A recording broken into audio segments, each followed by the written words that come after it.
અને આપણા બધાના અંતરમાં એક જિજ્ઞાસા છે કે કેવો ઉજવાશે આ કાર્યકર સુવર્ણ મહોત્સવ.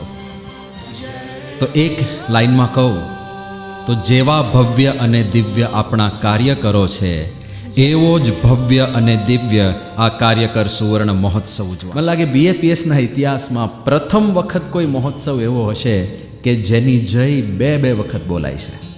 પણ સીઈંગ ઇઝ બિલીવિંગ. તમે જ્યારે જોશો ત્યારે જ માનશો એની ભવ્યતા, એની દિવ્યતા વિશે. ટૂંકમાં કહું તો સંસ્થાના ઇતિહાસમાં સ્ટેડિયમમાં આ પ્રકારનો મહોત્સવ પૂર્વે ક્યારેય થયો નથી. ખાલી સંસ્થાના ઇતિહાસમાં નહીં, ભારત દેશની અંદર પણ સ્ટેડિયમની અંદર આવી પ્રસ્તુતિઓ ક્યારેય થઈ નથી. એવી પ્રસ્તુતિઓ ત્યાં થવાની છે, એવા અદ્ભુત દ્રશ્યો ત્યાં સર્જાવાના છે. તો એવી ધામધૂમ થવાની છે કે આ મહોત્સવના સાક્ષી બનવાનું ચૂકતા નહીં.